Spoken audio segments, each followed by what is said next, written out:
So this what if is about a concept that when you defuse, your base powers become much stronger. So as a result, on the last part, Trunks was invited to participate in the Universe 6 tournament. The first round was Trunks against Botamo, which Trunks easily managed to knock Botamo out. Afterwards, he knocked out Frost, Magetta, Kaba, and eventually came face to face with the Universe 6 assassin Hit. Unfortunately for Trunks, Hit was just on another level, and Trunks couldn't even keep up with Hit, therefore he was knocked out easily. After observing Hit's movements, the Galactic King was able to pinpoint the technique that Hit used. It was none other than the time skip, and armed with this knowledge, Vegeta faces off against Hit.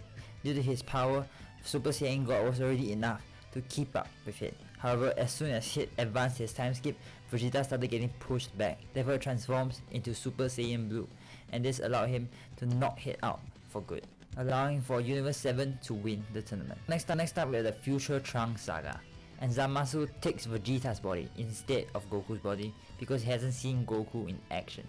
Therefore, Vegeta faces off against Vegeta Black. Understandably, Vegeta was pissed off.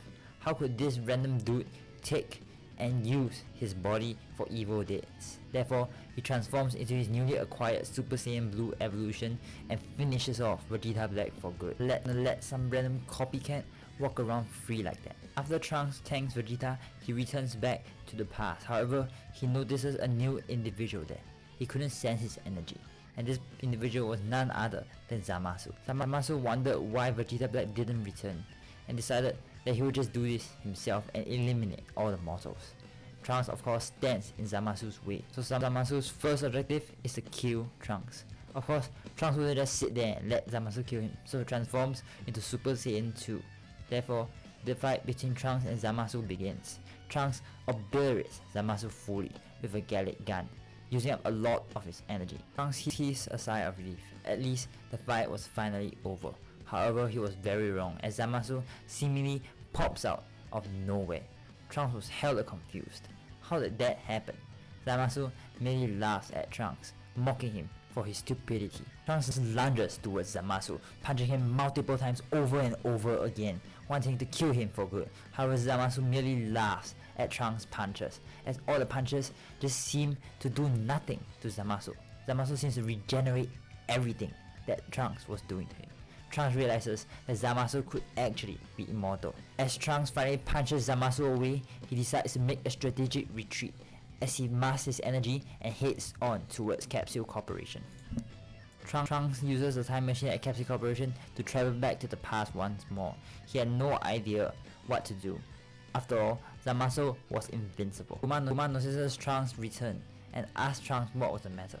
Trunks tells Bulma all about his problem, which he has no idea how to fix. Beerus and Whis were listening by. Looks like they were right about Zamasu being the main culprit. Knowing that Zamasu was a threat, Beerus tells Whis to go along with Trunks to the future to take care of Zamasu. Trunks was plenty surprised at Beerus' offer.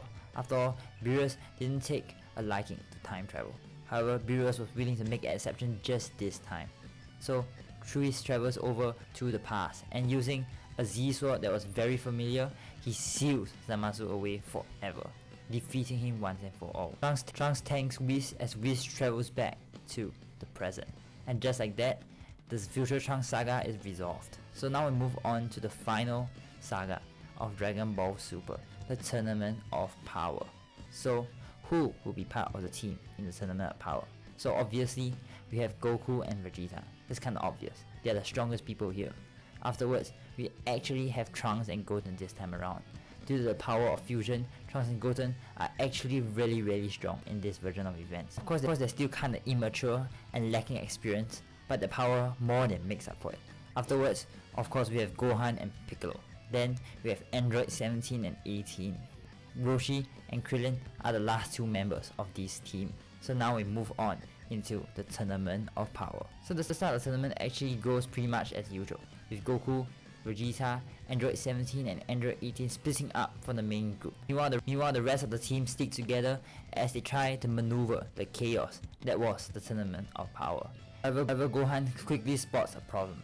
He looks around, realizing that Trunks and Goten weren't even here with them anymore.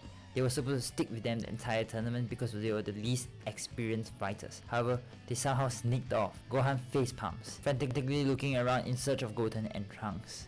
Turns out Goten and Trunks actually meet an enemy from Universe 6. This person is none other than the reptilian creature known as Frost. Trunks doesn't even recognize Frost from the Universe 6 tournament because he had actually eliminated Frost in his first form. Trunks and Goten were being pummeled by Frost, not knowing that Frost was actually this strong. There was a huge disparity between Frost's power in his first form and his fourth form. However, as soon as he transformed into Super Saiyan 2, Frost was pushed back. Goten and Trunks lunged straight at Frost, their movements completely coordinated and in sync. Frost could not handle the multitude and flurry of punches that Goten and Trunks were throwing at him, and this resulted in him being eliminated once more. Next people Goten and Trunks face up against are Caulifla and Kale. However, since Trunks never taught Kaba how to turn Super Saiyan, Caulifla and Kale don't know how to do that either. Therefore, Goten and Trunks were easily able to push them back. As a last resort, they used the Potara earrings to turn into Kefla, and Goten and Trunks could sense the immense power coming from Kefla, so they themselves turned into their own fusion, Gotenks. So Super Saiyan Goten faces off against Kefla as a match punch for punch. However, the fight soon turned around when Gotenks turns into Super Saiyan 2 and was able to quickly overwhelm Kefla and defeat her once and for all. Goten and Trunks didn't actually want to resort to the fusion technique.